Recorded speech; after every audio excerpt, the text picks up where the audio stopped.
Hey folks, April Reigne.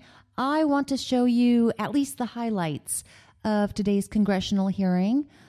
It's not being covered that much in the news, and it should be because this has been going on. It's been an issue for 5 years. And they are just now, they being Wells Fargo, they're just now getting around to apologizing and kind of, sort of, but I get the feeling not really remedying the situation. So I've taken the highlights of it from today's hearing, which is September 29th. Enjoy. The chair now recognizes the gentleman from Massachusetts, Mr. Lynch. The way, Mr. Stump, you have diminished the offenses that have gone on at your bank is not adequate to make you realize the level of your offenses here. Again, the 5,300 employees were fired, up to 2 million fraudulent accounts, and this has gone on for at least 5 years. And I want to point out here, and Mr. Duffy has hit on this is the banking industry. It exists based on trust. And what your employees did, at least, well, as many as 565,000 fraudulent credit cards were secretly opened by your employees using the Social Security numbers of your customers. So they opened fake credit cards so they could charge them for that. They assigned fictitious PIN numbers when the customer didn't even know that was going on. They put PIN numbers, and then they assigned email addresses so they could comply with it and get the bonus so that the account was open. But in this case, these are your customers.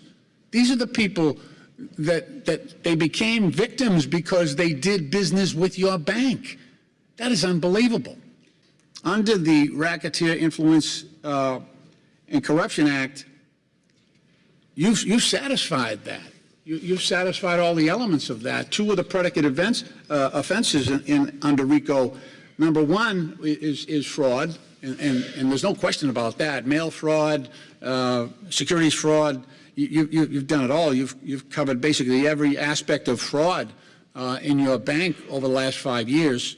And secondly, in many cases, these employees, these whistleblowers, were intimidated or fired in some cases. You got an HR employee here who says you had a system to retaliate in your bank against whistleblowers, and that's another predicate offense under RICO. So let me ask you, as the CEO and chairman of the board, you had a responsibility to file SARs, suspicious activity reports. You have up to 2 million separate accounts being opened, up to 565,000 bogus credit cards being opened by your employees in secret against your customers.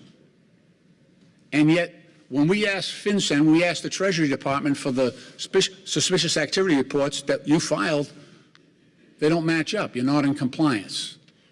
Well, let me just say a couple of things. We filed, and we did everything that was necessary to abide by every regulator and regulation issue. Are you saying you filed suspicious activity reports on? I can't say on that because that's... Well, it's your responsibility. Let me read you the law. I know. I'll close with this. It's a responsibility, but there's actually a prohibition. I mean, I have to do what's right. All right, I need according to the law. All right, let me just explain. All right, this is my time. I'm claiming it back. The Board of Directors, this is under the Bank Secrecy Act and Anti-Money Laundering Statute. The Board of Directors, acting through senior management, is ultimately responsible for ensuring that the bank maintains an effective Bank Secrecy Act, AML, internal control structure, including suspicious activity reporting and monitoring. And we do that. It's your responsibility. And we do that. The time of the gentleman has expired.